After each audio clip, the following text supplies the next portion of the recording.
Assalamualaikum warahmatullahi wabarakatuh. A'udzu billahi minasyaitonir rajim.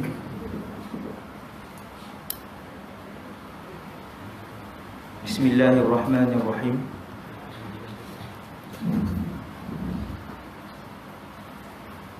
Alhamdulillahi rabbil alamin. Wassalatu wassalamu ala asyrafil anbiya'i wal mursalin, Sayyidina wa habibina wa syafi'ina wa qurrati a'yunina Muhammad ibn Abdillahil amin,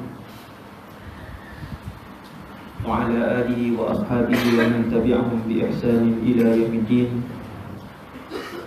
Wa la hawla wa la quwwata illa billah al-'aliyyil 'azim. Wa la hawla wa la quwwata illa billah al-'aliyyil 'azim. Wala hawla wala quwwata illa billah al-'aliyyil 'azim. Kita baca doa nisfu Sya'ban dulu. Bismillahirrahmanirrahim. Allahumma ya dzal manni wa la yumannu 'alayhi, ya dzal jalali wal ikram, ya dzal tawli wal in'am. La ilaha illa anta dhahra al-laji'in wa jara al-mustajirin wa amana al-khaifin. Allahumma in kunta katabtana 'indaka fi ummil kitabi syaqiyyin aw mahrumin aw matrudin aw muqattaran 'alaina fi rizq, famhu Allahumma bi fadlika shaqawatana wa hirmanana wa tardana wa iqtara rizqina, wa athbitna 'indaka fi ummil kitabi sa'idin su'ada marzuqin muwaffaqin lil khairat. فإنك قلت وقولك الحق في كتابك المنزل على لسان نبيك المرسل. يمحو الله ما يشاء ويثبت عنده الكتاب. إلهنا بالتجلي الأعظم في ليلة النصف من شهر شعبان المكرم التي يفرق فيها كل أمر حكيم ويبرأ، أن تكشف عنا من البلاء ما نعلم وما لا نعلم وما أنت به أعلم، إنك أنت الأعز الأكرم. صلى الله على سيدنا محمد النبي الأمي وعلى آله وصحبه وسلم. الفاتحة. أعوذ بالله من الشيطان الرجيم. بسم الله الرحمن الرحيم. الحمد لله الرحمن الرحيم.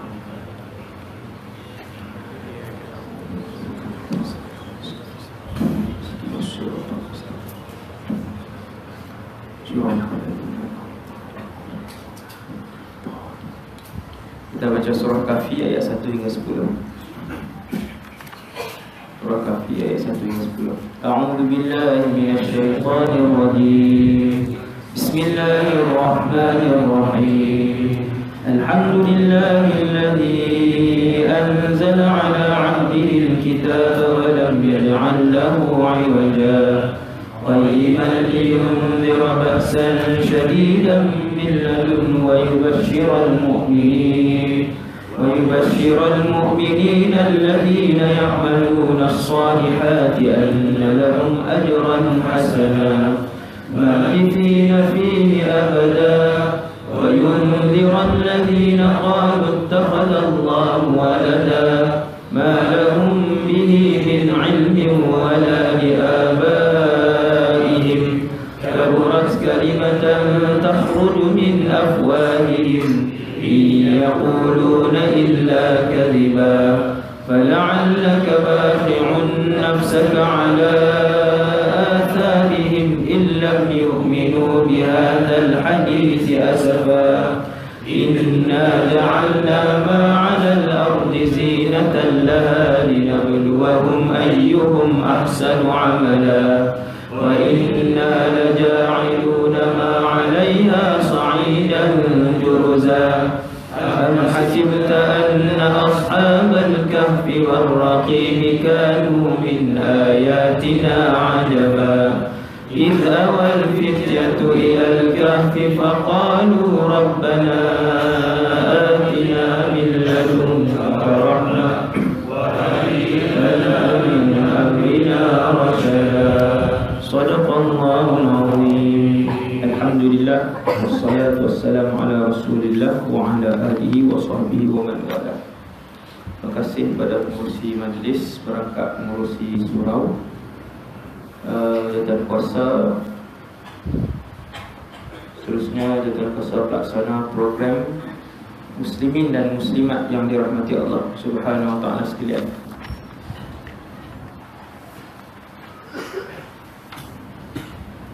Syukur kepada Allah Subhanahu wa ta'ala atas nikmat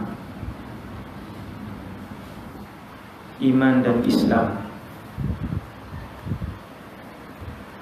Di atas bumi sekarang ni sampai malam ni ada 7 bilion manusia. Tuan-tuan, 7 bilion ni 5 bilion tidak Islam.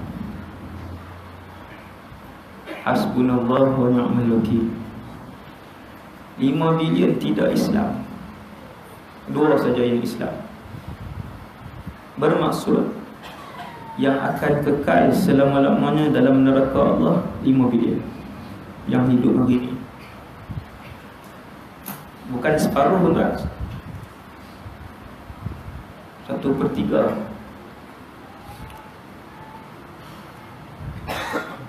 Bila Allah sebut kepada Nabi satu ayat, innaka la tahdi man ahbabta walakinnallaha yahdi man yasha. Ketika Nabi menangis di sisi Abu Talib, menangis dengan air mata yang membasahi janggut dan juga bahagian depan badan Nabi. Allah Ta'ala beritahu kepada Nabi SAW, Allah Subhanahu wa ta'ala ingatkan Nabi SAW, innaka, wahai Muhammad, sesungguhnya kamu tidak boleh memilih hidayah kepada orang yang kamu sayang. Man ahbabta tu daripada perkataan hub, iaitu sayang. Wahai Muhammad, hidayah ini untuk memilih kepada siapa bukan urusan kamu. Walakinnallaha yahdi man yasha. Akan tetapi aku, kata Allah, boleh pilih untuk berikan hidayah ini kepada siapa yang aku nak. Tuan-tuan, Islam saya, Islam tuan-tuan dan 2 bilion hari ini adalah pilihan Allah. Jibril tidak layak memilih, Nabi Muhammad SAW tidak mampu untuk pilih. Allah pilih. Bermaksud Allah sayang kita semua. Itu mukadimah sikit Tuan-tuan yang dirahmati Allah sekalian, waktu Nabi Adam diciptakan oleh Allah, alam ni semua dah ada. Malaikat dah ada, orang Kedah panggil malaikat. Jin dah ada, bumi, arash, syurga, neraka, bahkan binatang dah ada. Nabi Adam tak diciptakan lagi, binatang dah ada, punya senior binatang dah. Bukan kita tuan, tu ayam, lembu, anjing yang tuan-tuan tengok tu, semuanya terlebih lama dan awal dari manusia. Kemudian baru Nabi Adam. Nabi Adam yang pertama pula tu, manusia yang pertama. Ni saya tak, ni bukan mukadimah ni Nabi kita jawab ni, kiamat. Kiamat, tanda besar kiamat. Kemudian dia Majus lah. Allah cipta Nabi Adam, keseluruhan alam dah ada. Bintang, bulan, tuan-tuan sebutlah, semua dah ada. Lewat manusia ni makhluk yang sangat junior, belakang, tapi paling samsing. 2 makhluk yang paling samsing, jin dan manusia. Padahal dia lewat manusia ni dari segi penciptaan sangat lewat. Saya nak beritahu bahawa bumi ini, bukan bumi, alam ini, semesta ini sudah lama usianya. Sangat lama alam. Kemudian Nabi Adam turun dengan Hawa, beranak pinak. Allah pilih seramai 124,000 orang Nabi. Tuan-tuan yang risau, maklumat malam ni insya-Allah semua hadis sahih atau hasan. Kami dididik begitu di Syria. Saya belajar di Syria. Alhamdulillah. 124,000 Nabi. Tuan-tuan, di kalangan kita yang 25 Rasul tu pun tak hafal lagi. Boleh sebut 14. Dua Adam, Idris, Saleh, Ismail, 14. Rasul Nabi 124,000. Banyak ustaz, banyak. Kadang saya ceramah tajuk syurga, antara benda soalan yang saya, ribuan soalan yang berlegar di hati saya ialah saya teringin nak jumpa dengan 124,000 Nabi ni. Saya nak duduk seorang-seorang dengan mereka ni, nak bersembang, nak tanya hidup mereka dulu. Tuan-tuan, tak pernah ada soalan nak tanya dalam syurga. Kau tak pernah teringin. Dia dua pilihan je, syurga, neraka. Tiga tak ada. Di akhirat tu kalau cerita akhirat tu, dua je pilihan. Tak syurga, neraka. Pasport ada dua sahaja. Allah pilih 124,000 orang Nabi. Daripada jumlah ini tuan-tuan, sebanyak 124,000 telah pun diutuskan. Habislah ustaz? Ya, habislah. Kemudian apa ustaz? Kemudian kiamat. Bila kiamat? Bila Jibril tanya Nabi, wahai Muhammad, di depan sahabat-sahabat, wahai Muhammad, bila kiamat? Nabi kata, hang pun tak tahu, aku pun tak tahu. Ni bahasa Kedah, ha? Hak Arab dia, mal mas'ulu anha bi'a'lama minas sa'il. Nabi jawab macam tu.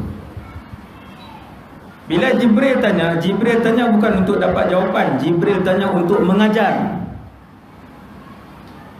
Mengajar siapa? Mengajar umat Nabi Muhammad. Wahai Muhammad, mata sa'ah, kiamat bila? Nabi kata, mal mas'ulu anha bi'a'lama minas sa'il.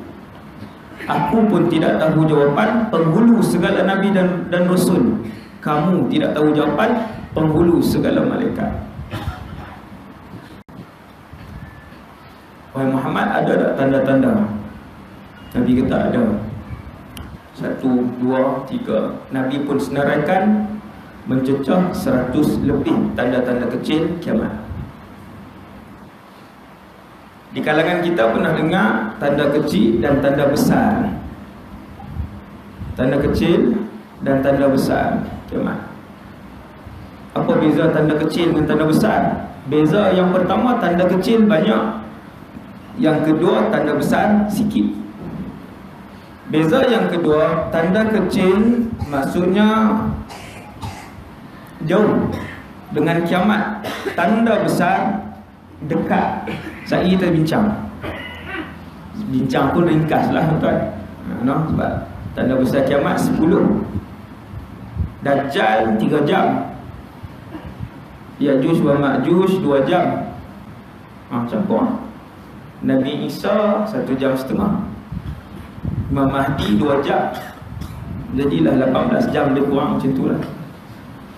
Tengok pukul 8. Saya akan ambil sikit-sikit je. Perbezaan yang kedua, tanda kecil jauh dengan kiamat, tanda besar dekat. Kemudian tanda kecil kiamat, antara yang disebutkan oleh Rasulullah ialah ketika mana aku diutuskan, itulah tanda kecil kiamat. Bi'athati, kata Nabi, bi'athati, ketika mana aku diutuskan. Waktu Nabi umur 40 tahun, tanda kecil kiamat sudah berlaku. Tuan-tuan jangan ingat 100 tahun lepas Nabi wafat baru berlaku tanda kecil, bukan. Ketika Nabi hidup, berlaku beberapa belas tanda kecil kiamat. Antaranya diutus Rasulullah. Antaranya bulan terbelah 2. Insyiqaqul qamar. Bulan tu lah, bulan yang sama. Sejak Allah Ta'ala cipta dulu, bulan yang tuan-tuan tengok malam ni, yang tu lah, bulan itulah yang terbelah. Itu tanda kecil kiamat. binatang bercakap dengan suara manusia sehingga didengari oleh semua sahabat. Berlaku zaman Nabi, selesai. Maksudnya dah banyak lah Ustaz. Memang dah banyak. Ini dah hujung lah. Kita bukan di permulaan umur dunia, kita di hujung. Nabi Adam itu sendiri diciptakan setelah semua makhluk dah ada. Binatang, jin, malaikat, syurga, neraka semua telah diciptakan, kecuali antara makhluk ghaib yang belum diciptakan ialah mahsyar. Tajuk mahsyar tak panjang, 3 jam je nak dengar. Mahsyar belum ada tuan-tuan. Malam ni tuan-tuan, syurga dah ada. Ni sampai malam ni syurga dah ada, arasy dah ada, neraka dah ada, Baitul Ma'mur dah ada, qalam dah ada, kursi dah ada. Mahsyar belum. Mahsyar nanti dia makhluk baru yang akan dibentuk oleh Allah, yang akan dicipta oleh Allah. 3 jam mahsyar. Menarik cerita mahsyar. Kita kena dengar sebab kita nak lalu. Mesti lalu. Alam itu mesti dilalui. Kemudian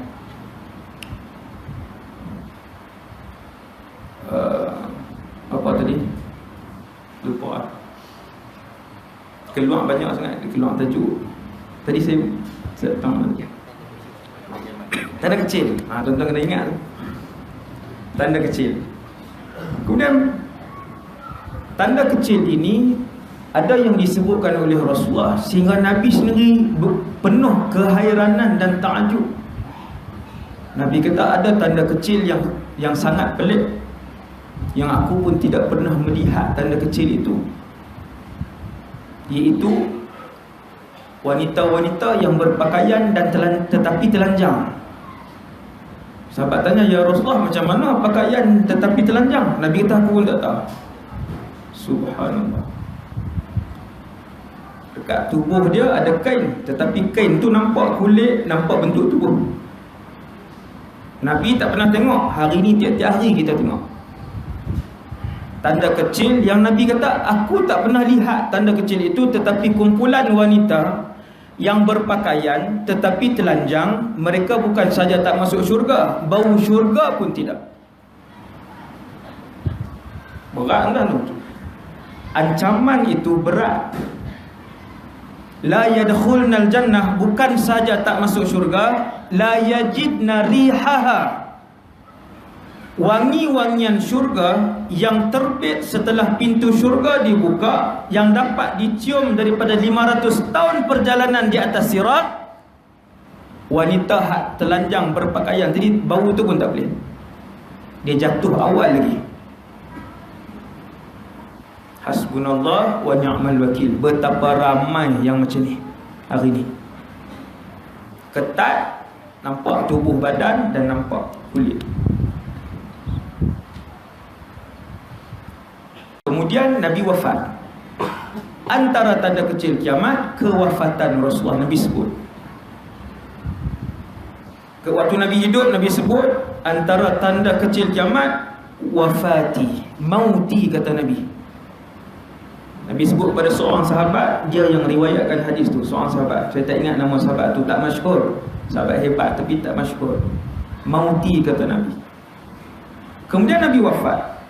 Hari ini kalender 1440 Hijrah. Sudah 1400 tahun berlalu kewafatan Rasulullah, tempoh Nabi hidup, tempoh Nabi wafat sampai malam ni. Lebih kurang, itu saya sebut tu tahun yang lebih kurang. Lebih kurang 1400 tahun. Maksudnya Ustaz, sudah banyaklah tanda-tanda kecil. Ya, yang berlaku, yang dipastikan oleh para ulama yang pakar hadis dan pakar tentang hadis-hadis akhir zaman, rahimahumullah. Para ulama sebut, ulama kata ni dah berlaku, ni dah berlaku, ini dah berlaku. Bila habis tanda kecil kiamat, kalau hari ni habis keseluruhan tanda kecil kiamat, tuan-tuan, contoh hari ni, hari apa ni? Sabtu. Tolong saya. Kalau hari ni Sabtu, selesai keseluruhan tanda kecil kiamat, esok datang tanda besar kiamat yang pertama. Ni ilmu ni, semua yang saya beritahu ni kaedah Nabi yang ajar. Tapi saya tak baca dah hadis dia, saya terurai dia punya ibrah dia, ibar dan izah dia. Seandainya hari ini selesai tanda kecil kiamat keseluruhan, esok tanda besar pertama muncul.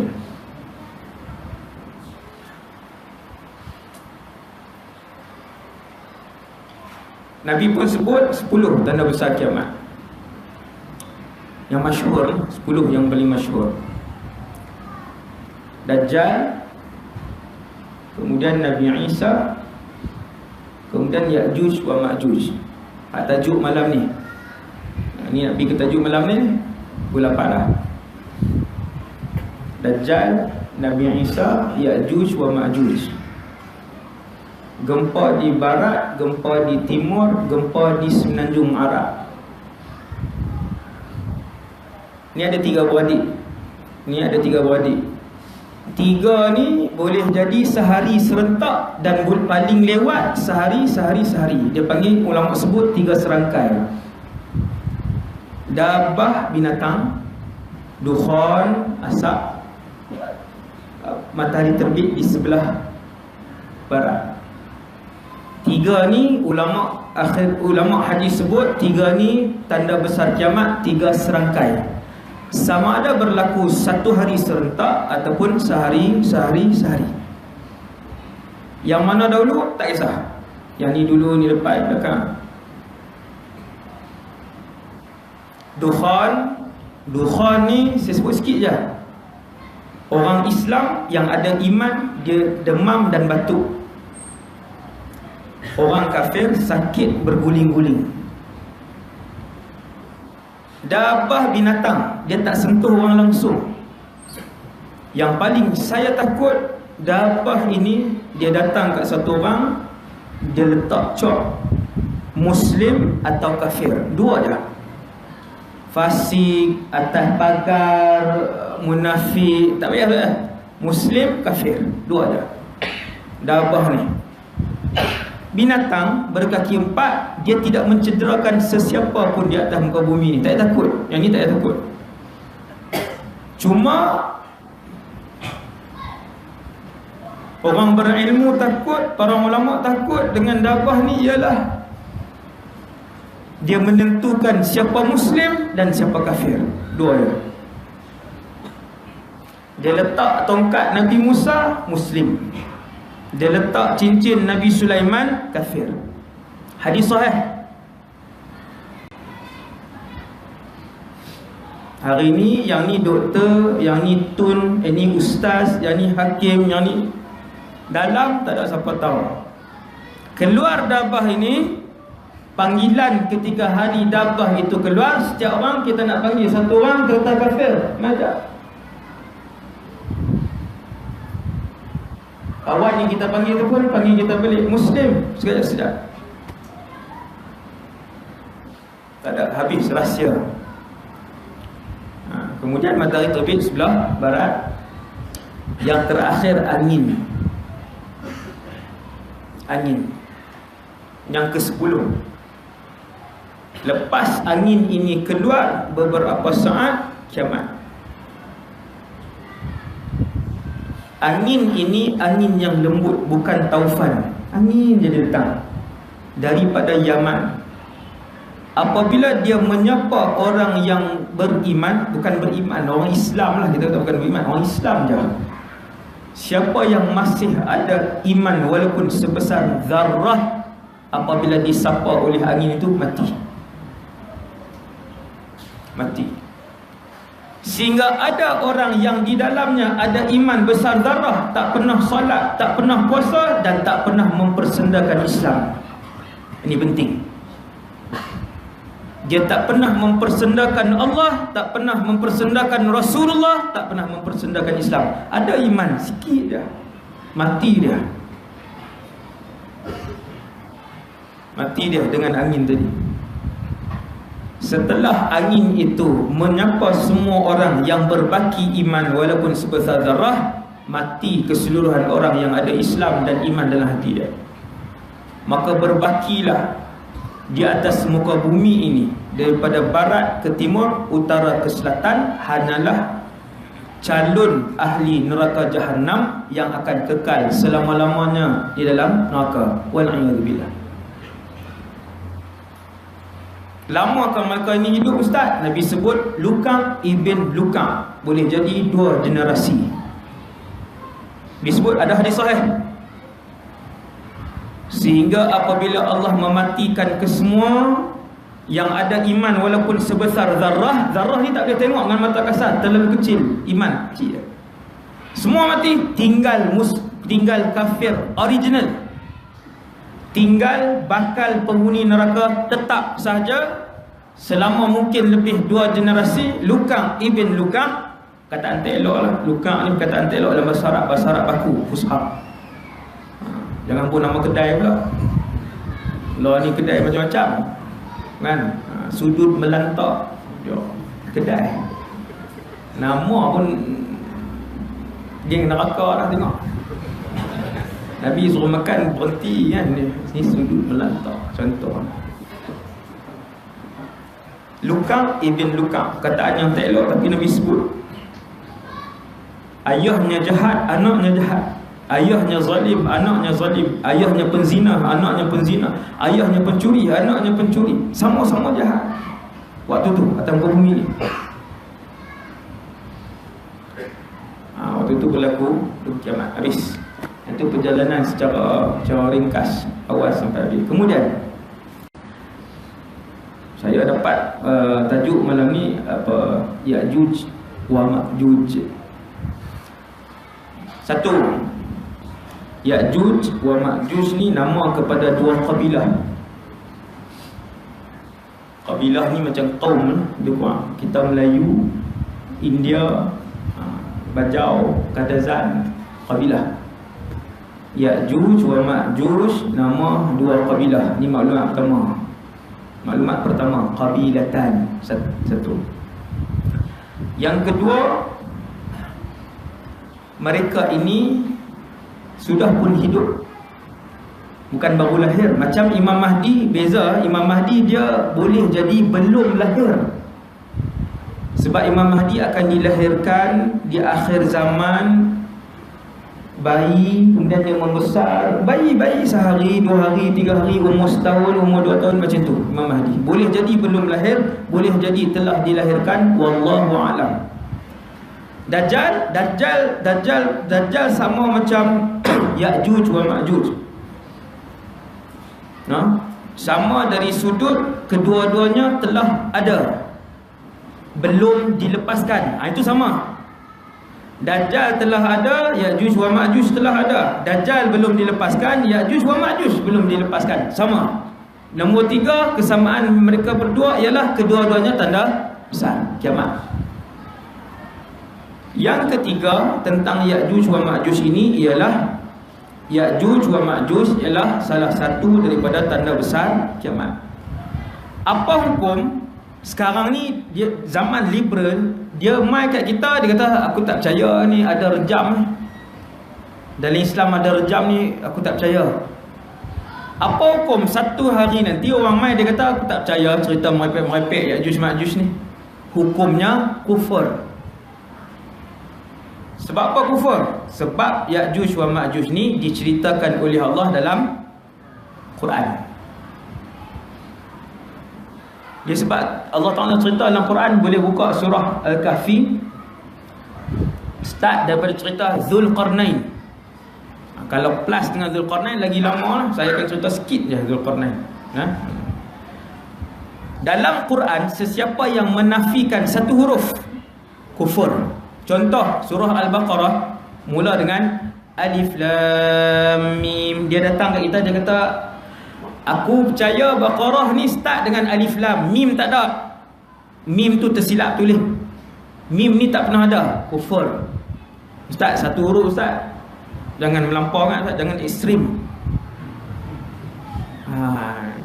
Kan ayat hari ni jangan ekstrim. Yang ni bukan ekstrim, yang ni kaedah tauhid.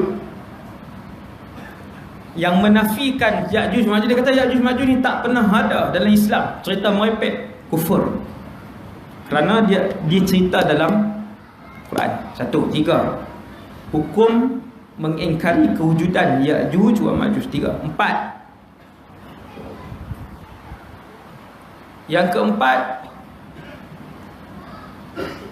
mereka ni akan dilepaskan satu hari nanti sebagai salah satu daripada tanda kiamat besar. Bila? Iaitu tadi saya sebut tadi ni, Dajjal, Nabi Isa. Sebelum Dajjal, ni jari ada 10 lah. Sebelum Dajjal, Imam Mahdi. Duduk tadi, saya pinjam saat ni. Sebelum Dajjal, Imam Mahdi ada di sini. Imam Mahdi. Imam Mahdi awal lagi. Imam Mahdi dulu, baru Dajjal. Maksudnya Ustaz, kalaulah kita hari ni ulama sebut tanda-tanda kecil kiamat ni hampir semua dah berlaku, maksudnya kita dah berada di pintu, di ambang pintu tanda kiamat pertama. Ya. Apa tanda kiamat pertama? Dajjal. Boleh tak Ustaz baca sikit hadis-hadis yang Nabi cerita tentang saat-saat sebelum kemunculan Dajjal? Tak boleh. Sebab malam ni tajuk Ya'juj Ma'juj. Tuan-tuan, ada hadis saya tak pernah dengar lagi ustaz-ustaz yang hurai, iaitu hadis sehari sebelum kemunculan Dajjal. Tapi dalam YouTube ada. Tuan boleh tengok hadis Ahlas, Sarra, hadis Duhaimah. Hadis ni hadis sahih. Sehari sebelum kemunculan Dajjal, apa yang berlaku? Dia ada perincian dia. Ada depa rakam. Saya pernah ceramah di beberapa tempat. Tuan-tuan tengok. Dan ada hadis yang Nabi tahu tahun-tahun sebelum kemunculan Dajjal. Apa yang kamu akan tengok di keliling kamu? Nabi pun sebut kamu akan tengok keliling kamu penuh dengan penipuan. Semua orang suka menipu. Subhanallah. Sinina khadda'ah, Nabi kata.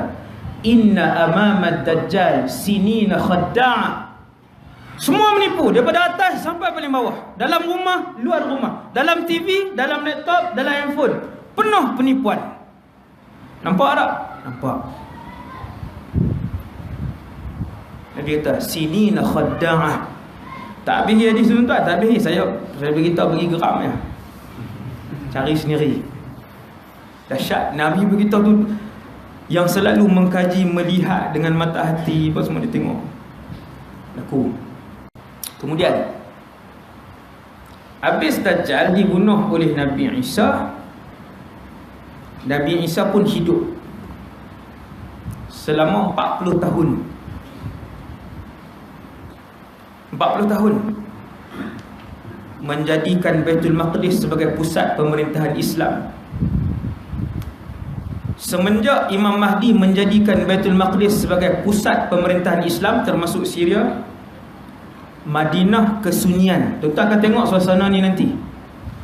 Sekarang Madinah sunyi tak? Belum. Penuh dengan orang. Madinah Mekah ramai. Madinah akan mengalami satu fasa, dia akan sunyi. Sehingga jalan-jalan di keliling Masjid An-Nabawi akan dipenuhi dengan anjing. Bukan nak beritahu hina Masjid Nabawi, tidak. Manusia tak ada, jadi anjing berkeliaran.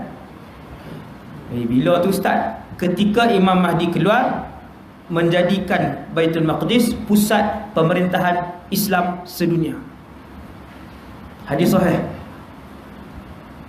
Ini jarang tuan-tuan dengar. Ini hadis sahih, saya sebut. Kemudian Imam Mahdi wafat. Dajjal dibunuh. Kemudian Imam Mahdi sempat hidup dengan Nabi Isa. Nabi Isa presiden umat Islam. Kemudian Imam Mahdi wafat. Nabi Isa teruskan. Memang waktu hidup pun Imam Mahdi serahkan jawatan dia kepada Nabi Isa dalam sebuah masjid di Dimashq, Syria. Kemudian Nabi Isa pun memerintah selama 40 tahun, berkahwin, beranak pinak. Kemudian keluarlah tanda kiamat ni yang kita nak sebut pada malam ni. Entah pada malam ni. Sebelum tu, ni macam filem orang putih ni, saya di belakang tu, saya main depan balik. Kan ada satu dua filem dia macam tu, dia belakang tu dia ada family. Apa dia tahu kan? Dia ada jenis-jenis ni. Tuan-tuan sekalian, Zulqarnain. Hak cerita Ya'juj Ma'juj ni kita tengok Zulqarnain untuk meningkatkan iman kita. Dalam Quran ada ratusan cerita. Cerita salah satu daripada metod Allah Subhanahu Wa Taala untuk menyedarkan manusia dan meningkatkan iman manusia. Tuan-tuan cerita. Tuan-tuan hati-hati nak panggil orang dia ni kuat cerita. Kalau dia cerita jalanan yang tu lain, ni yang cerita Quran. Qasas. Dia panggil qasasul Quran. Kisah-kisah di dalam Quran ada diterjemahkan oleh Imam Ibn Kathir dalam bahasa Melayu. Imam Ibn Kathir karang qasasul Quran dah diterjemahkan ke dalam bahasa Malaysia. Tuan-tuan baca, beli Imam Ibn Kathir, ada diterjemahkan dalam bahasa Malaysia. Kisah sangat banyak, ratusan dalam Quran. Beza kisah dalam Quran dengan kisah di bawah bumbung kedai kopi ialah kisah dalam Quran daripada Allah. Nabi ambil mana? Nabi ambil daripada Jibril alaihissalam. Ni yang tuan-tuan tengok semua kisah-kisah Quran ni, Fir'aun, Haman, Qarun, Ashabul Kahfi, Zulqarnain, Ya'juj wa Ma'juj. Nabi ambil sendiri daripada Jibril. Jibril melihat sendiri peristiwa itu. Jibril alaihissalam melihat sendiri peristiwa itu. Jibril turun daripada zaman dulu. Kemudian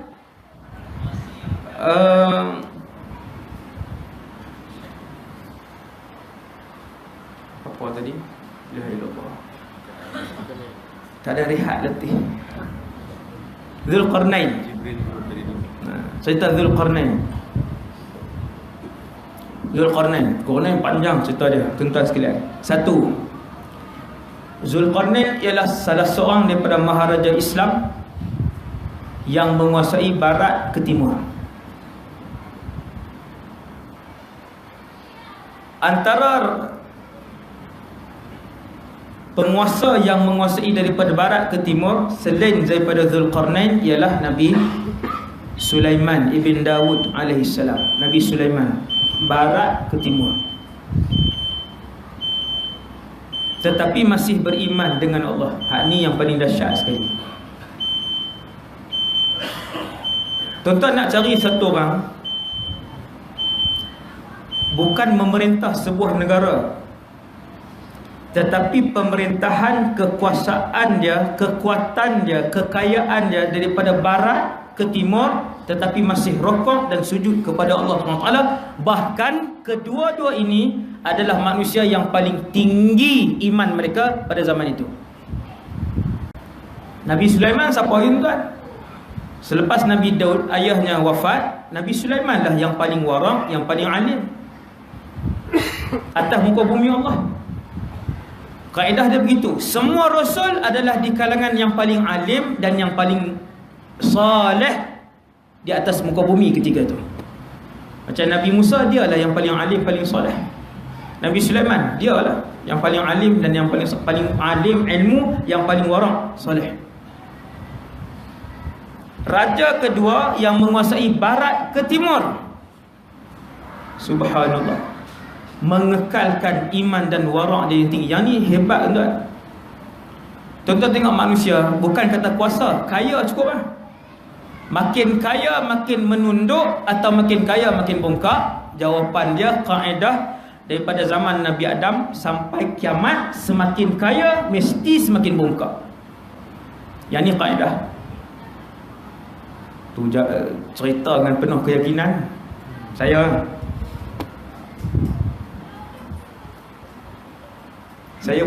tak payah cerita lah.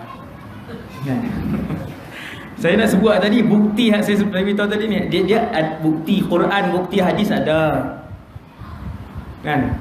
Bila saya baca Quran, saya baca hadis, manusia bila dia bertambah popular, bila dia tambah kuasa, bila dia tambah kaya, dia mesti semakin bongkak. Saya baca hadis tengok. Dan saya hidup dengan masyarakat tengok. Sama macam yang diceritakan oleh Nabi SAW. Benar ya Rasulullah apa yang kamu sebut. Makin kaya dia makin jauh dengan Allah, dia makin bongkak dengan manusia.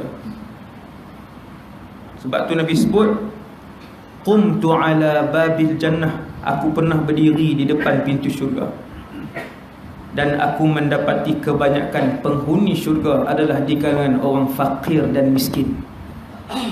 Tak perasan ke hadis tu? Hati-hati orang kaya, kuota anda sedikit di dalam syurga. Hati-hati orang kaya. Aku berdiri di depan pintu syurga, aku mendapati kebanyakan majoriti penghuni syurga di kalangan fakir dan miskin. Tajuk lain, habis. Ya'juj wa Ma'juj, Zulqarnain, Allah bagi kuasa kepada dia, ke semua kelengkapan. Tuan-tuan bayang kaya mana tuan-tuan, barat ke timur. Jadi Sultan Brunei pun tak larat makan dah duit. Kekayaan yang Allah bagi, antara sultan yang kaya kan. Ini bukan Sultan Brunei tuan, Zulqarnain. Sudah kaya, wali pula. Bukan orang soleh biasa ni, wali. Dan sebahagian ulama sebut bukan wali, Nabi. Zulqarnain ni satu daripada 124,000 Nabi itu, dia salah seorang. Sudahlah tinggi kedudukan dia, raja, kemudian kaya, kemudian pemerintahan dia barat ke timur, wali pula.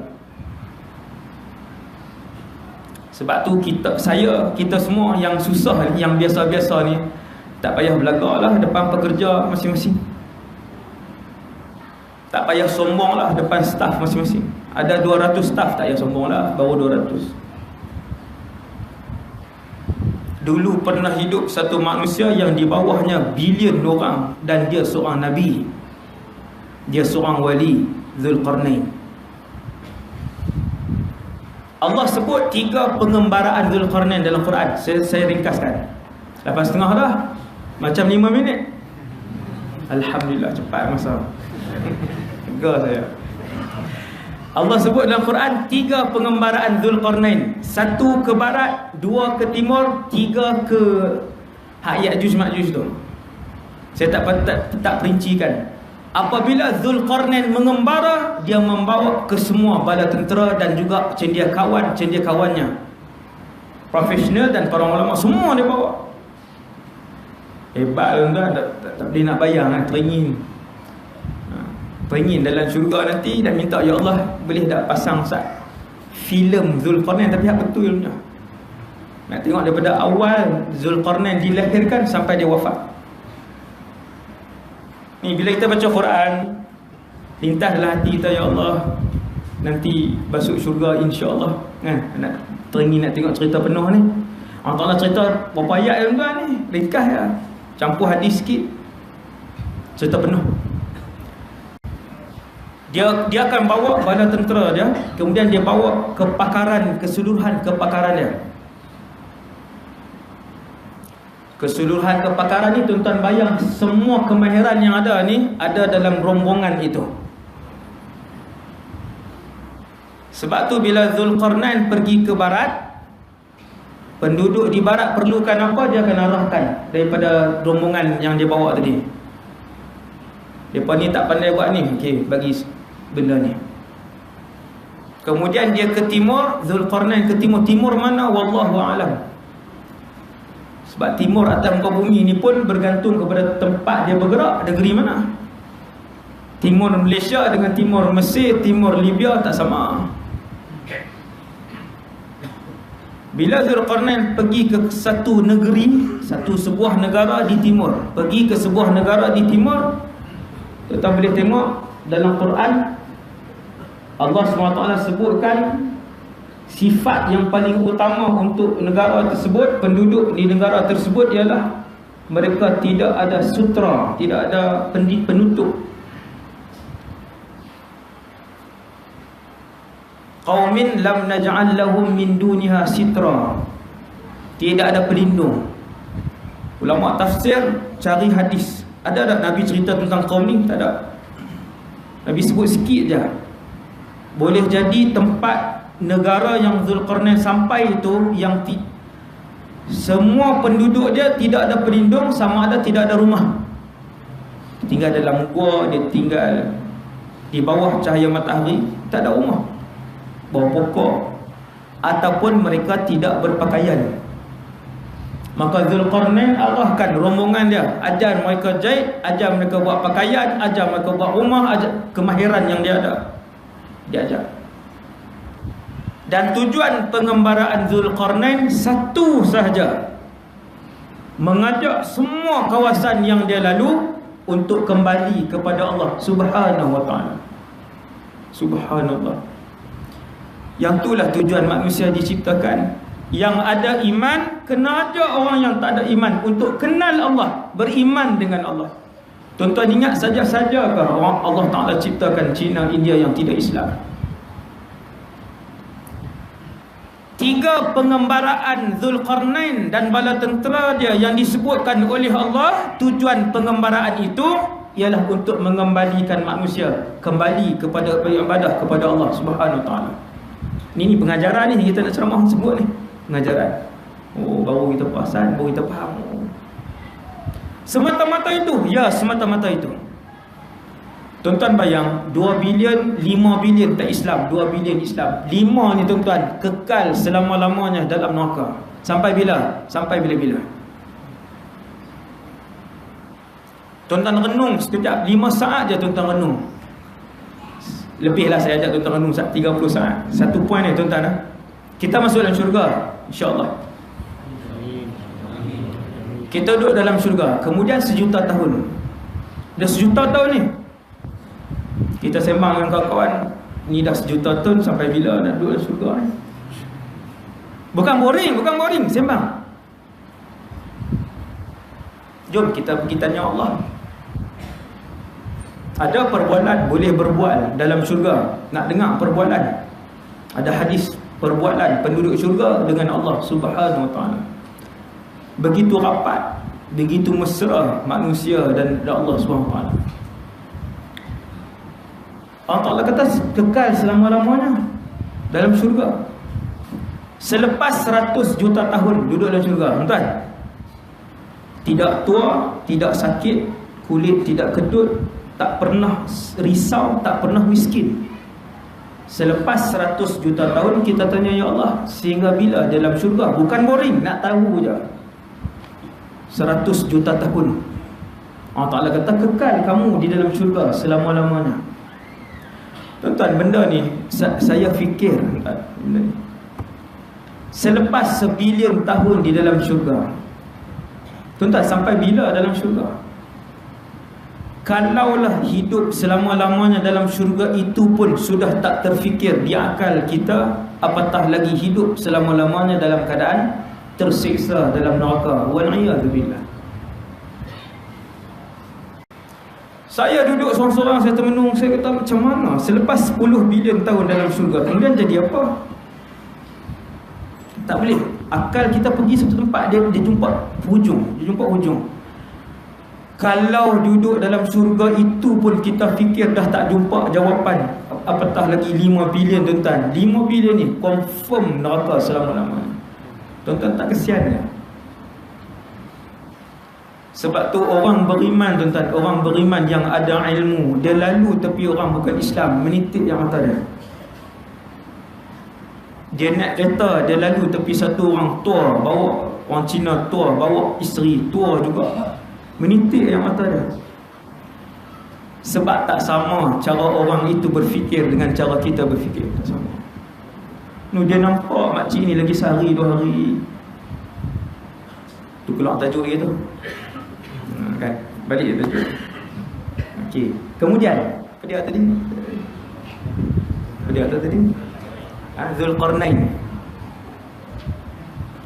Zulkarnain berdakwah, keluar berdakwah menggunakan seluruh kekuasaan yang dia ada, kekayaan yang dia ada, berdakwah.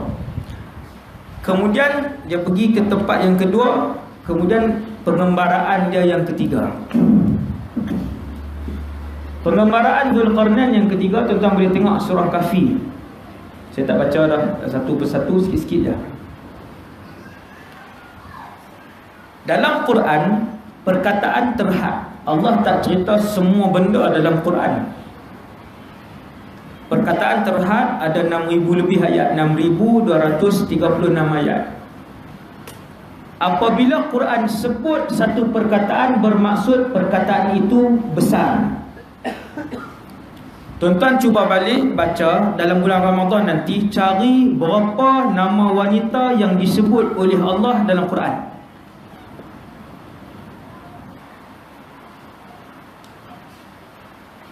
Tak sampai 5, sikit yang tersebut.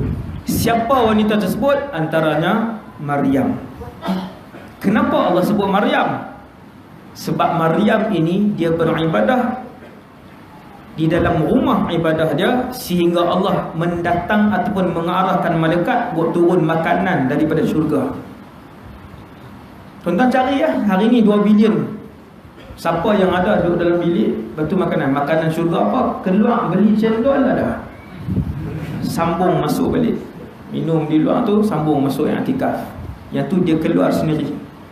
Sayyidatuna Maryam sampai tahap ibadah mujahadah diri dia, malaikat letak makanan. Maka nama dia disebut oleh Allah dalam Quran.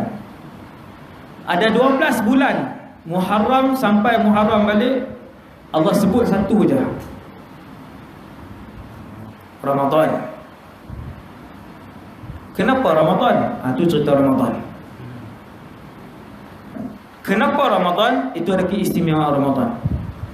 Bila cerita Zulqarnain pergi ke tempat ketiga, kata para ulama tafsir, ni cara tafsir. Ulama tafsir kata, cuba lihat apa perkataan yang disebut oleh Allah di tempat yang ketiga. Satu ayat, la yakaduna yafqahuna qawla. Bila Zulqarnain sampai di tempat ketiga, dia tidak ada masalah air, dia tengok tidak ada masalah penempatan, dia tengok tak ada masalah 100 masalah, semua selesai. Ada satu masalah yang paling besar, antaranya ialah kata Zulqarnain, kami tak faham bahasa mereka. La yakaduna yafqahuna qawla. Majoriti ulama sebut penempatan Ya'juj wa Ma'juj tu belah-belah Rusia, Azerbaijan, Georgia tu kan, di situ. Apa kau situ. Saya belajar di Syria, saya duduk di hostel. Ada lebih daripada 60 buah negara kawan saya. Saya cukup seronok waktu belajar tu. Ramai kawan-kawan lain sewa rumah. Seronok sebab apa? Duduk sama-sama Melayu. Seronoklah, boleh goreng nasi. Nasi lemak boleh buat seminggu sekali. Saya buat keputusan duduk di hostel seorang je Melayu. 60 buah negara, tuan-tuan. 1000 benda saya belajar setahun. 1000 benda setiap tahun saya belajar. Antaranya ialah di Rusia ni, kebanyakan ada satu tempat, Azerbaijan, Turkmenistan, Tajikistan, Dagestan, Gohegostan tak ada. Tu Piramli. Tuan-tuan, saya sebut ni semua ada ni, negara yang saya sebut ni ada. Kesemua negara-negara yang saya sebut tadi ni, kesemuanya bergunung ganang yang sangat tinggi. Seorang kawan saya pernah main ke Malaysia daripada Dagestan. Jenis tantan ni lah, hidung tinggi, tak tahu, semua kacak-kacak lah lepas ni kan, kulit. Dagestan. Saya bawa dia main sampai ke Sungai Petani. Saya pun bawa naik Gunung Jerai. Naik Gunung Jerai ke muncak tu dah. Bukan pergi berzikir tuan. Saya duduk tepi beratik pula. Saya suka naik baca Quran di sana. Tenang. Sejuk lah, atas sana sejuk. Saya bawa dia naik. Kemudian saya bawa sampai ke tebing. Tebing tu kita kena turun, dia ada batu macam tu tersusun. Kalau tuan-tuan tergelincir, bawah terus berkecai. Saya tak berani kan, saya bawa dia, saya turun sikit je. Saya duduk sembang-sembang je, bahasa Arab lah. Sama-sama belajar di Syria, semua boleh cakap bahasa Arab. Bahasa Arab, terus dia diam. Saya kelih belakang, hilang.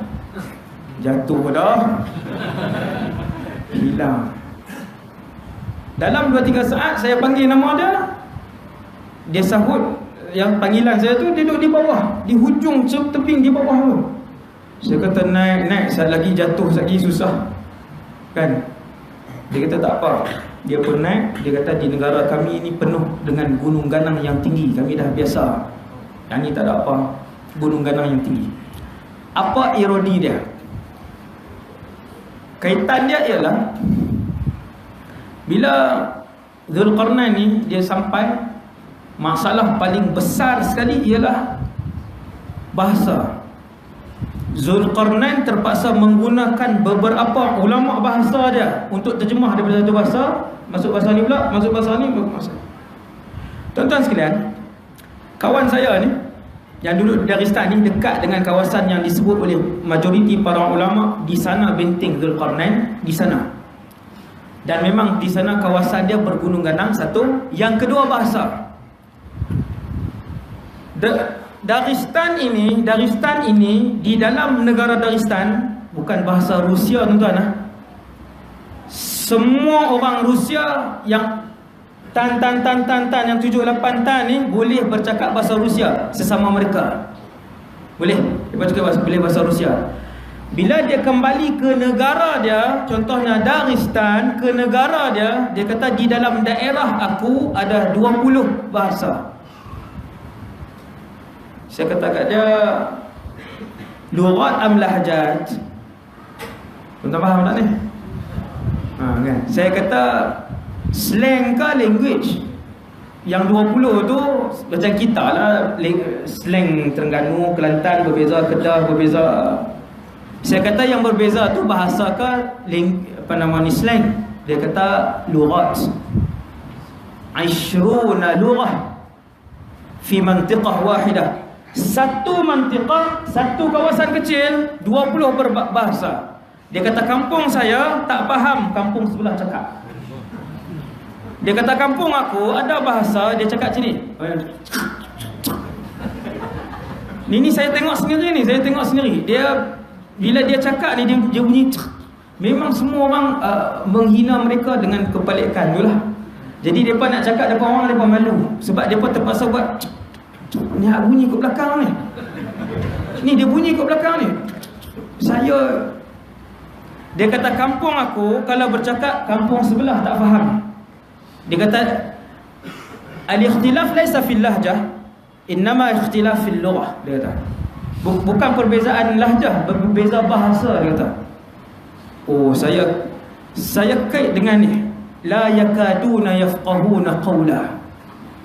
Zulkarnain bawa pakar bahasa, tetapi pakar-pakar bahasa tadi semua tak faham. Kena terjemah 1, 2, 3, 4, 5 baru sampai Assalamualaikum. Jenuh. Waalaikumsalam. Sini berapa orang? Sini baru sampai ke dia. Sini berapa orang? Subhanallah. Bila masalah bahasa antara yang paling besar, yang tu yang Allah sebut dalam Quran. Ini seni Quran. Seni Quran. Maka yang tu yang Allah sebut la yakaduna yafqahuna qawla. Sampai payah nak cakap tu. Okey, habis. Kemudian kawasan tu gunung. Gunung dia kalau tuan-tuan Google, tuan-tuan akan tengok satu kawasan gunung yang siapa duduk di tengah tu tak boleh keluar. Dia jadi macam dinding dia tu dinding yang tak boleh daki. Kemudian dinding dia tu tutup ke semua macam tu. Tuan-tuan boleh bayang? Dia tutup macam tu, dinding yang setinggi gunung ni. Gunung-gunung itu membentuk macam tu. Di tengah kosong, di hujung ni ada tempat keluar macam tu. Ini gunung juga, ini gunung juga. Tempat keluar. Daripada tempat keluar inilah Ya'juj wa Ma'juj keluar, bunuh, rampas, rogol dan sebagainya ke kampung sebelah yang berjumpa dengan Zulkarnain. Tuan-tuan meja ni, tuan-tuan bayangkan ni semua ni gunung yang tinggi. Ni sampai keliling ni, di hujung ni gunung ni bertembung, ada sedikit yang terbuka macam tu. Dalam ni Ya'juj Ma'juj tinggal.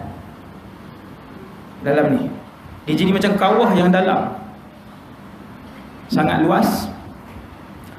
Kemudian setiap berapa waktu Ya'juj wa Ma'juj ni akan keluar. Dia membunuh. Dia keluar bukan dia keluar merampas harta sahaja, bukan merogol, dia juga membunuh.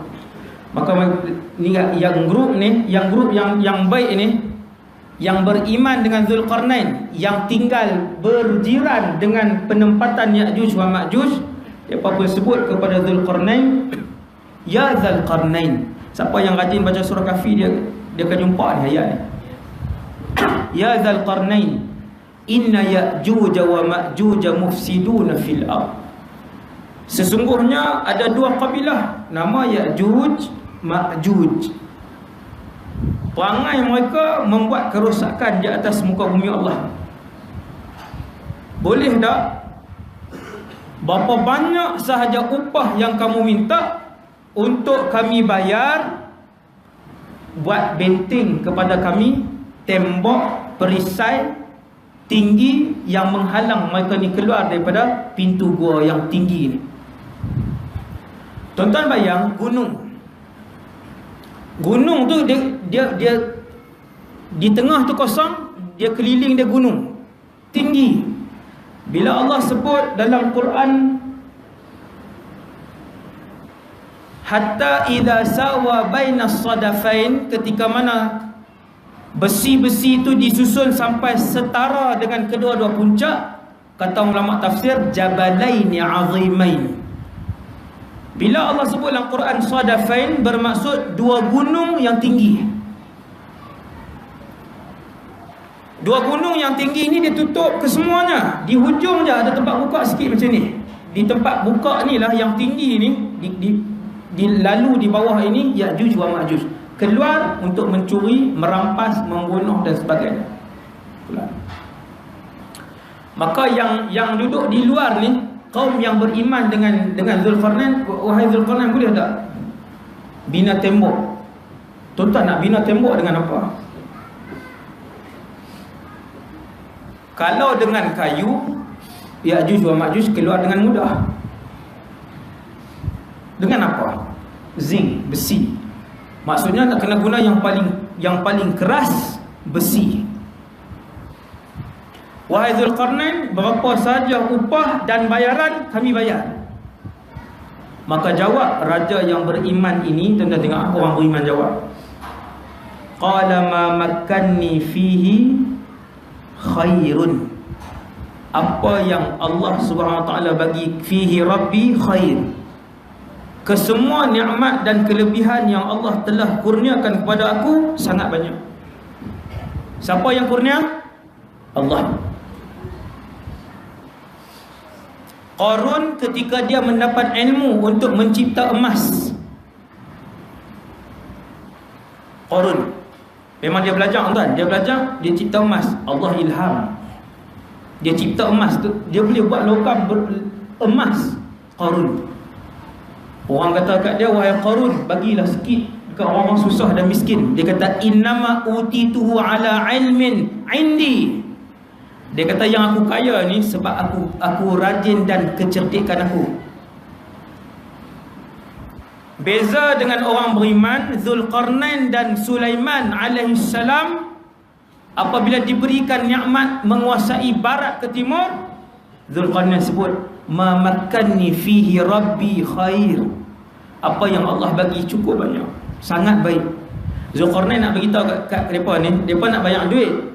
Zulkarnain kata, kekayaan yang Allah bagi sudah melimpah ruah, sangat banyak. Allah bagi, dia tak lupa. Allah bagi, dia sebut banyak. Kemudian saya laju ke-9, nak kena berhenti.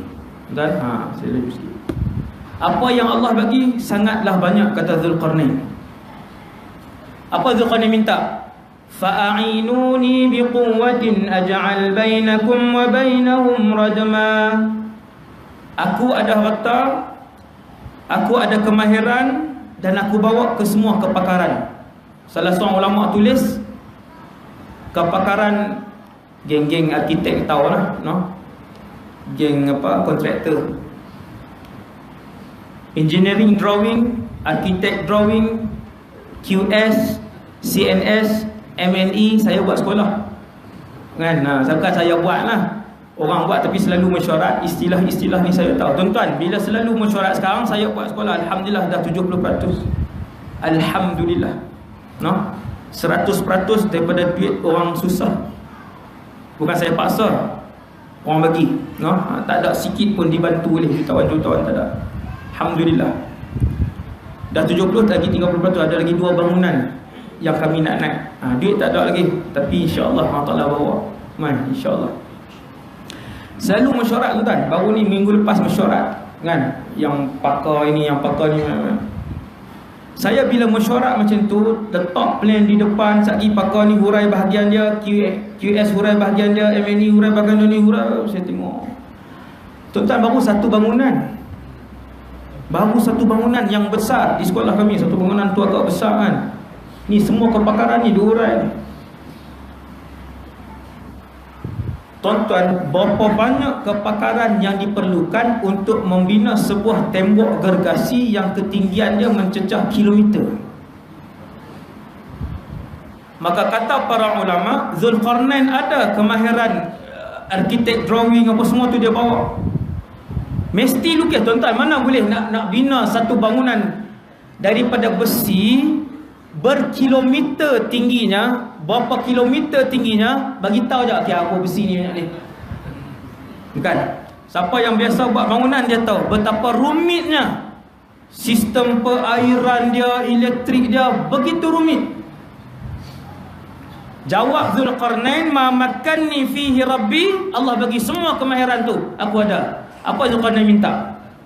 A'inuni biquwwatin, aku nak 2 aja, bahan, tenaga kerja. Sebab kami tak bawa bahan. Zulkarnain kata kami tak bawa bahan. Kepakaran, pengalaman kami bawa. Nak bina bangunan berapa kilometer. Tuan-tuan, dahsyat teknologi zaman dahulu melepasi teknologi hari ini berkali ganda. Subhanallah, sangat ajaib. Kebanyakan teknologi kerajaan terdahulu telah pun melepasi teknologi hari ini berbelas-belas kali ganda. Saya sebut satu ya bagi tuan-tuan. Zaman Fir'aun. Ni kalau tajuk ceramah Fir'aun. Jenuh naik benu Fir'aun bertepuk muka saya. Bahaya tu. Tuan-tuan, tuan-tuan boleh tengok tamadun Fir'aun. Saya sebut satu ya. Pada zaman Fir'aun, salah satu bangunan yang dibangunkan pada zaman Fir'aun ialah sebuah menara. Menara, saya tak cerita hospital dia, saya tak cerita rumah dia, saya tak cerita piramid tu kubur, tuan-tuan. Kubur, bangunan yang paling murah sekali itu piramid. Yang tu kubur saja, kubur. Bukan lagi shopping kompleks dah. Kalau IKEA dia macam mana kita tak tahu. IKEA Fir'aun zaman tu lah, kan. Piramid tu kubur dia. Allah Ta'ala kekalkan kubur saja untuk kita berfikir. Salah satunya ialah menara pada pemerintahan Fir'aun Nabi Musa itu, sebuah menara yang dibina oleh kerajaan dan ketamadunan pada waktu itu. Tinggi menara itu lebih kurang 12 km. Buat main lah zaman hari ni punya. Buat main. Mana arkitek mana yang boleh lukiskan? Arkitek zaman hari ni 12 km lukis. Berapa pipe dia perlukan dalam tu. Naik atas sana dah tak ada oksigen kan. 3-4 km. Ajaib, tuan-tuan, ajaib. Sebab tu Zulkarnain dia bawa kepakaran ni. Bila penduduk kampung tu kata kami nak upah, Zulkarnain kata tak perlu. Kepakaran kami ada, kekayaan kami ada, bahan kami tak ada, bahan, dan kami perlukan tenaga kerja. Apa kata Zulkarnain? Kita laju lagi 10 minit. Atuni zubaral hadid. Tuan-tuan tengok, arahan pertama yang gila dan tak boleh dibuat oleh manusia hari ini. Kata Zulkarnain, bawa kepada aku ketulan besi. Berapa ketul Ustaz? 5 ketul. Tuan-tuan, ketulan besi itu Zulkarnain arahkan untuk ditindan-tindankan di antara 2 gunung yang luas tu sampai sama ke tahap, ke paras paling tinggi. Berapa bilion tan besi diperlukan. Yang tu sudah membuatkan tamadun dan teknologi hari ini di situ sudah lumpuh untuk menandingi teknologi zaman tu. Habis. Tuan-tuan, satu besi nak ambil mana tuan-tuan? Nak pergi kutip besi di rumah masing-masing. Bila Zulkarnain kata himpunkan di ruang kosong itu, susun besi sampai sama dengan puncak, 2 puncak macam tu. Ni gunung sampai sama besi itu. Okey, besi nak ambil mana? Ni nak ambil besi di surau ni. Lepas tu tok di tengah tu sampai tinggi. Tidak. Dia kena ada teknologi untuk lombong. Biji besi, korek besi, biji besi. Allahu Akbar. Ini Quran. Kalau tuan-tuan baca dengan tadabbur Quran ni tuan-tuan, bila Zulkarnain kata himpun besi tu, yang tu pun dah habis dah, kita tak boleh nak bayang lah. Tuan-tuan kena cari tempat yang banyak besi, nak lombong pula besi, nak bakar besi, dan nak bentuk dia ni, bentuk. Macam tu ustaz, 400 tahun lah ustaz. Tak. Cekap lah tuan-tuan teknologi zaman tu. Wallahu a'lam. Sebab tu saya kata saya teringin jumpa dengan Zulkarnain ni radhiyallahu anhu alaihi salam. Teringin tengok.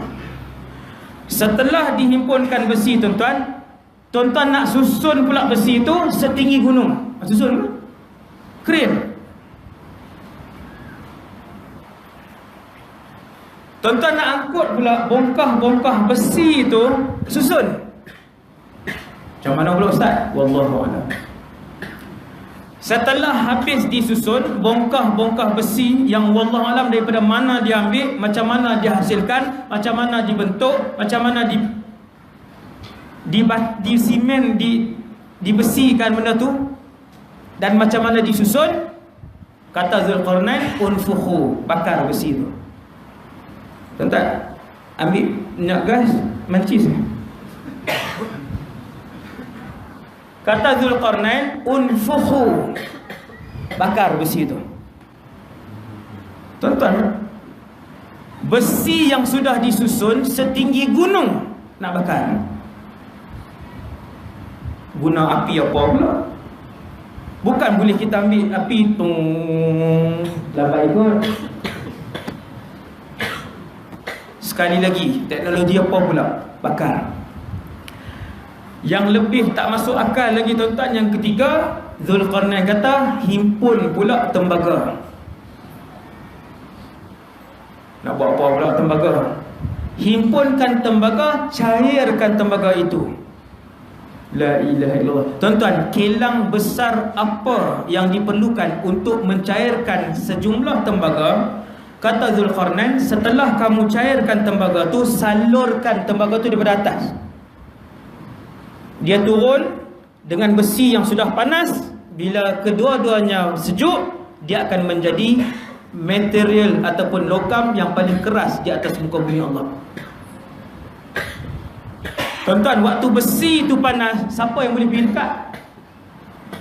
Tuan-tuan kalau pernah pergi bangunan 2 tingkat terbakar, 50 meter rasa tak faham? Rasa. Bangunan 2 tingkat kayu terbakar, 50 meter rasa faham? Tuan-tuan bakar besi, tinggi dia 3 km, berapa jauh tuan-tuan nak duduk? Kemudian Zulkarnain kata, bakar dan cairkan tembaga, masukkan daripada atas. Oh, ayat ni kalau kita baca, subhanallah, 10 kali maju daripada teknologi hari ni tuan-tuan. 10 kali lebih maju. Dan benda tu dilakukan hanya dalam masa beberapa tempoh sahaja, bukan tahun.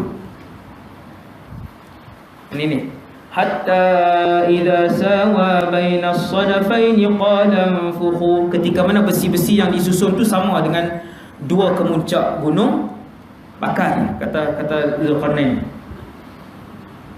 atuni ufrigh alaihi qitra. Bawa mai tembaga yang cair, tuangkan tembaga itu. Tuan-tuan, akhirnya berjaya. Besi dihimpunkan, besi dibakar, tembaga dicairkan. Bagaimana tembaga cair tuan-tuan? nak melalui satu kawasan yang panas disebabkan besi yang tinggi dia berkilometer telah pun dibakar, nak bawa pula tembaga cair, curah di atas. Selesai curah tembaga, kemudian selepas beberapa tempoh sejuk, maka jadilah tembok yang apa nama ni, Ya'juj wa Ma'juj daripada sana tak boleh datang ke sini. Selesai, habis. Kemudian habis dah bina, tembok pun selesai, Zulkarnain pun balik, penduduk tu pun boleh hidup dengan aman, tenang, dan benda tu diraibkan oleh Allah. Tembok itu diraibkan oleh Allah. Kalau pi pun kawasan tu tak nampak tembok tu, Allah Ta'ala raibkan. Bilangan Ya'juj wa Ma'juj ini terlalu ramai. Panjang cerita, panjang. Ni baru masuk Ya'juj wa Ma'juj ni, betul ni. Tadi tu semua mukadimah.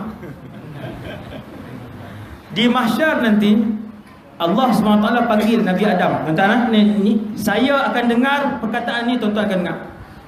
Ya Adam, labbaik Allah wa sa'daik wal khaira baina yadaik, kata Nabi Adam. Baik, terima, lagi panjang. Akhrij ba'than nar, wahai Adam, asingkan anak cucu cicit kamu, ahli syurga dan ahli neraka. Hadis ni hadis sahih. Tuan-tuan jangan risau, saya bertanggungjawab semua cerita yang malam ni, sahih atau hasan. Wahai Adam, asingkan anak cucu cicit kamu, penduduk syurga dan penduduk neraka. Nabi Adam kata, wahai Allah, berapa banyak penduduk syurga, berapa banyak penduduk neraka? Nabi Adam, Allah pun jawab kepada Nabi Adam dengan satu jawapan. Kata Allah, wahai Adam, daripada setiap 1000 yang kamu akan pilih, 1 ahli syurga, 999 penduduk neraka. Dan malam ni 1000 orang. Tuan-tuan, malam ni 1000 orang, seorang. Hadis ni hadis sahih. Sahabat menangis dengan hadis ni. Sahabat dengar, sehingga kan kata para sahabat, kami tidak lagi senyum. Sehinggalah Nabi sebut kepada kami, absyiru, absyiru. Nabi kata, bergembiralah kalian, bergembiralah kalian. Yang aku sebut ramai tadi, ialah di kalangan Ya'juj wa Ma'juj. Kalau manusia ini diibaratkan seperti bulu seekor kuda yang putih, kalau bilangan manusia ini diibaratkan seperti bilangan bulu seekor kuda putih, yang ada pada badan kuda putih itu setumpuk bulu hitam, setumpuk bulu hitam, maka bulu hitam itu ialah kalian, seluruh bulu putih itu ialah bilangan Ya'juj wa Ma'juj. Banyak tuan-tuan, banyak. Tuan-tuan nak kata berapa puluh kali ganda, berapa ratus kali ganda, silakan. Memang bilangan dia begitu. Jelas ni. Kemudian kata Rasulullah sallallahu alaihi wasallam,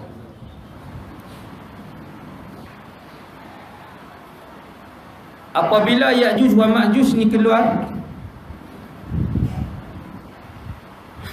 pagi tadi saya dah cerita dah di masjid tu, saya tak mau cerita dah panjang. Muqaddimah dibagi tadi di sana. Muqaddimah sikit tu. Tuan-tuan, apabila dia keluar, Nabi Isa yang gagah bersama dengan pasukan mujahidin yang gagah diarahkan oleh Allah, wahai Isa, sesungguhnya sekarang ini telah keluar satu daripada makhluk aku, la yadani li ahadin biqitalihim, tidak ada seorang pun yang boleh bertempur menghadapi mereka. Tak boleh. Bilangan mereka sangat ramai dan mereka sangat gagah. Maka saya faham di atas muka bumi Allah ni, kalau tentera yang paling kuat, paling ramai, paling gagah, nama tentera tu ialah Ya'juj wa Ma'juj. Tapi jangan buat nama batalion pula. Ni batalion apa? Ya'juj wa Ma'juj. Ini batalion apa? Dajjal. Buatlah batalion Imam Mahdi, Nabi Isa. Ya'juj Ma'juj ni makhluk yang tak elok.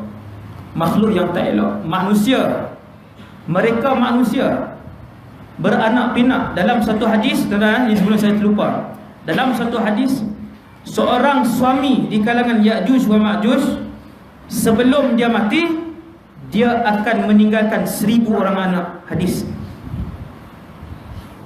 innar rajula minhum la yamutu hatta yuladu lahu 1000 zakar. 1000 orang anak, lepas tu baru dia mati. Paling kurang 1000. Sebab tu bilangan dia ramai. Bulu kuda putih, kesemuanya Ya'juj Ma'juj, bulu kuda putih tu ada tumpuk bulu hitam, yang tu je kita. Kita tu tuan-tuan, daripada Nabi Adam sampai akhir.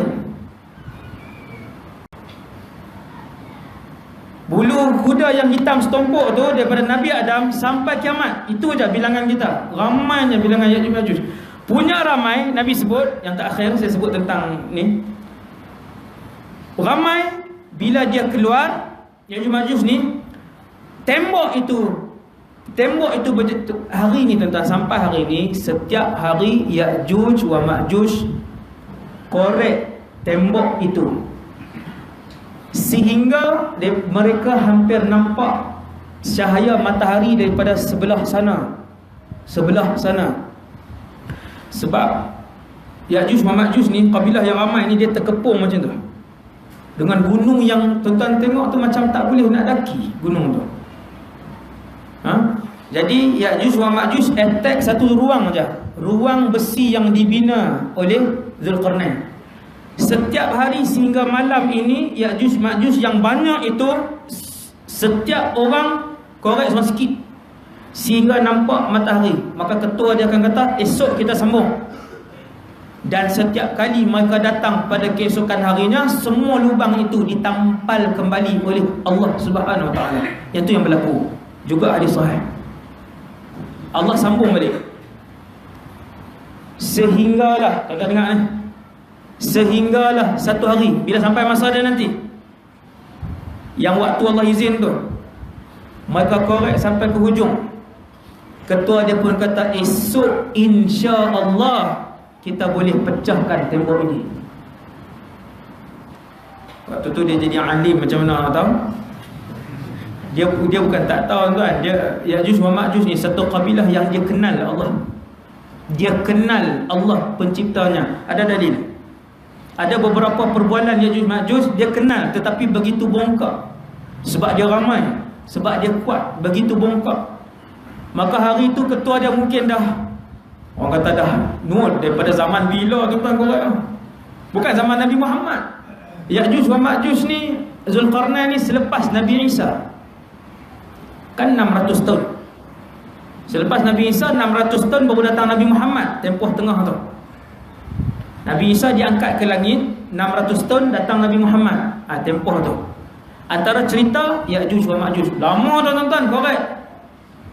Sampai satu hari dia pun dah putus asa ke apa, dia kata esok insya-Allah dia korbankan ego dia. Sekali dia korbankan ego dia. Esok insya-Allah, berkat sebut insya-Allah. Tuan-tuan jangan tinggal insya-Allah.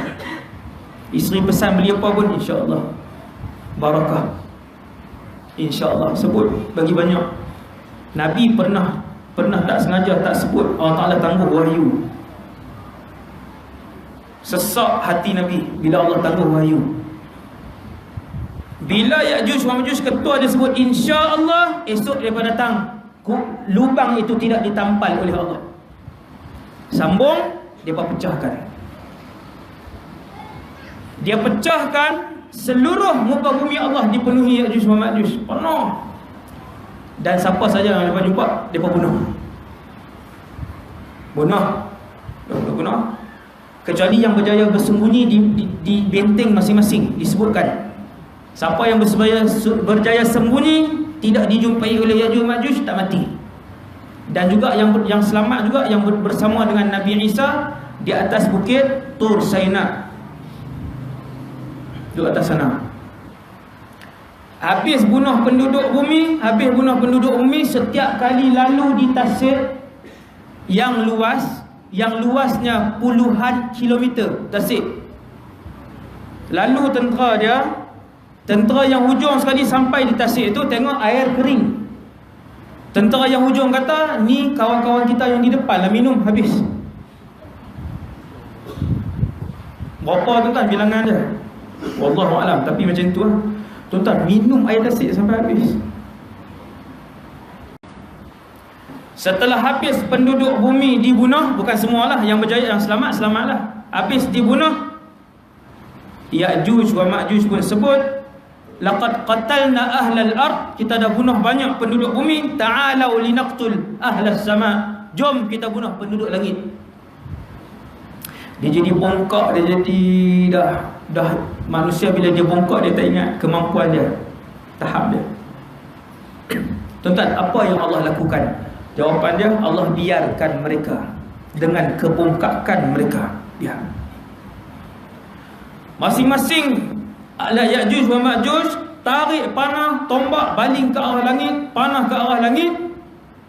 Allah kembalikan tombak dan panah itu dengan kesan darah, supaya mereka bertambah bongkak dan takabur dengan Allah SWT. Tuan-tuan, Allah SWT ni bila Allah murka dengan seseorang, kemuncak kemurkaan Allah, ingat tuan, kemuncak kemurkaan Allah ialah apabila Allah meninggal dan membiarkan seseorang itu dengan maksiatnya.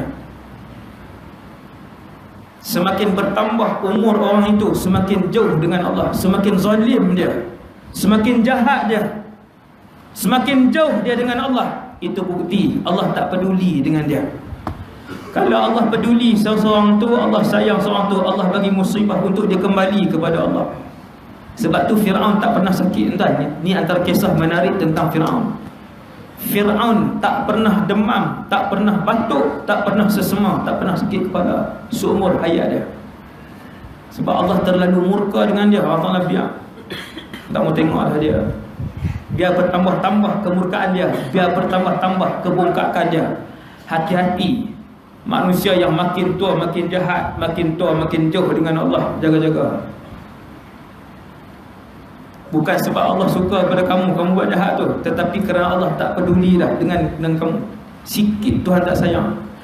Maka Ya'juj wa Ma'juj ni bila makin bongkak Allah Ta'ala letak darah, suruh malaikat tak darah. Oh, bila turun darah tu, Ya'juj Ma'juj kata, tengok, penduduk langit pun kita dah bunuh.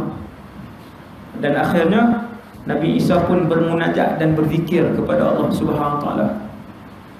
Ini puasa zikir, puasa doa.